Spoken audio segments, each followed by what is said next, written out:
Hello sa inyo! What's up, what's up? Welcome back to my channel again and again and again. Kasi sobrang tagal ko nang walang upload. Kasi, totoo, tinatamad ako. Nakakatamad pala talaga maging vlogger. Vlogger? So ngayon kasi, marami na kasi ako naipon na videos. Pero this time, gusto ko lang muna sa inyong i-share yung mga natutunan ko, yung mga nalaman ko nung nagparang ako for Teacher 1. Yung mga requirements niya at yung maging journey ko dito. Hindi ko man na-videohan lahat, pero gusto kong i-share sa inyo para alam nyo na next time kung ano ang kailangan nyong asikasuhin, no? Pag nagparang kayo for Teacher 1. No? I think cutie sana sa atin. So eto, simulan na natin yung ating video in 3, 2, 1. Isa nga ni ho sa mga dapat mong paghandaan kapag magpaparang ka, syempre nandyan yung demo at yung TRF mo. Yung demo, yan ang pinakamahirap kasi syempre ang daming paghahanda. Sa TRF, mahirap din naman siya pero pwede mo naman siyang mabasa sa internet. No? Maraming question na nagkalat dyan. Hindi man yun yung exact na question pero at least magkakaroon ka ng idea. Opo, hindi po siya talaga totally exact question yung sinagutan ko. So, nung mga oras nga po na yan ay nagpasa ako ng aking pertinent paper sa school na pinag-a-applyan ko. Ay nako, opo, wala po talaga akong kasama. Kaya maswerte ka na lang kung meron kang friendship na karay-karay. Pero mas mainam sana kung magkaiba kayo ng major. Kasi baka magkaagawan kayo pag pareho kayo ng major sa iisang school lang, di ba? Tulad ng friendship ko, shout out sa'yo, Lani. Nasa ibang school siya nag-apply o nagpasa ng kanyang pertinent paper.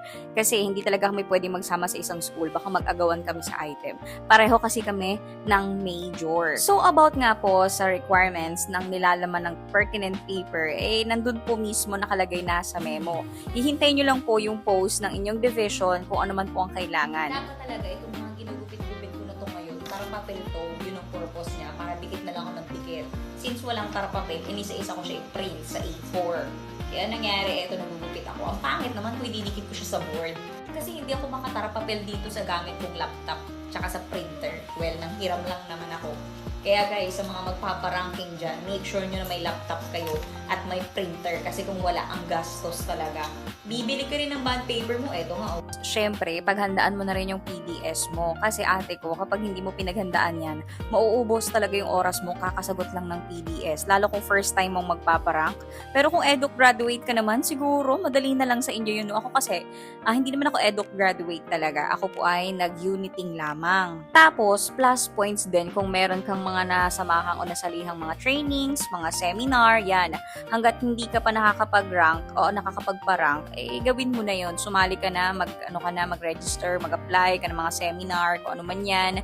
Basta related siya for teaching, okay? Last points din po kung ikaw ay graduate na ng masters, pero kung ongoing pa lang, hindi po siya counted. Pero hindi natin alam, baka sa mga susunod na taon, mabago naman yung system. Hindi natin sure, di ba? Tsaka dapat hindi nawawala sa process mo ang magkaroon palagi ng prayers. Kasi ate ko, kasi sinasabi nila, pag wala ka daw backer, hindi ka makakapasok. No, mali yun.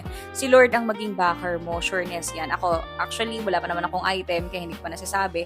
Pero kung ano man ang kalalabasan, at least alam ko na redirection yun. O baka sa ibang panahon pa, hindi pa yun yung tamang oras para sa akin kung hindi pa ako magkaka-item. Pero kung bigyan ako, di thank you Lord. Kung hindi, okay lang din naman. Etong pinapakita ko mga video sa inyo, ito na yung time na nagpe-prepare ako for my demo.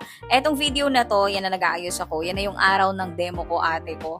Kaya sobrang daming puyat at pagod at gutom talaga ang nangyari sa akin yan. Ewan ko, OA lang talaga ako. Pero kasi pinaghandaan ko talaga siya. Tapos ng mga time na yan ay walang student kasi bakasyon na. Ayan po ay kakatapos lamang ng mahal na araw. Bale, junior tsaka senior high school po ako nag-demo. 2 document po yung pinagbasahan ko. Yun nga pala, yung lesson plan mo, siguraduhin mo na maayos siya. Ako kasi talagang ilang beses ko siyang ni-review kasi wala akong idea sa paggawa ng lesson plan, ate.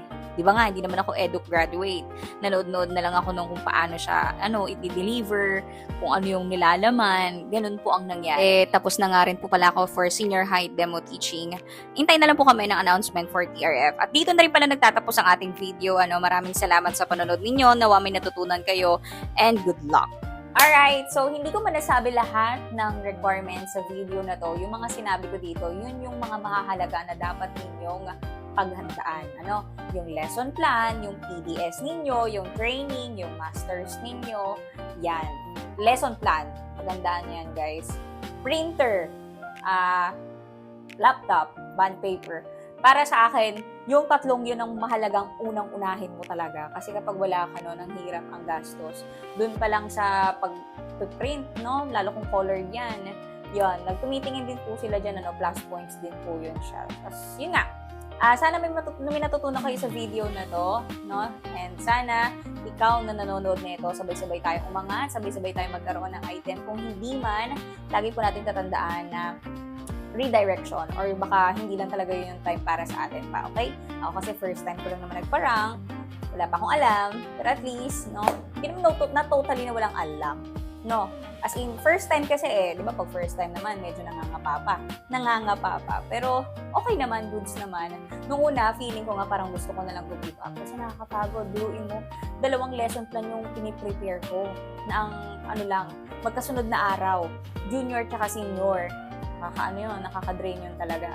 Pero kung gusto mo talaga, wala namang imposible, Tapos, huwag mong pakakaisipin na, kailangan mo ng backer para makapasok dun sa school yung pinag-applyan mo. No. It's a big no, no?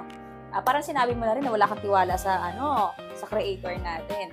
So, kaya nga sinabi ko, isa rin sa mahalaga, At ang pinakamahalaga, na isama mo sa process mo habang nag-aasikaso ka ng mga papel mo, ng demo mo, nag-aaral ka ng lesson plan mo, lahat yan, magdasal ka.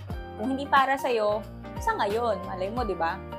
So, yun lang. Maraming salamat po sa lahat ng nanonood ng video na to. Sana may natutunan ka. Kung wala man, pwede kang magbasa ulit sa internet, no?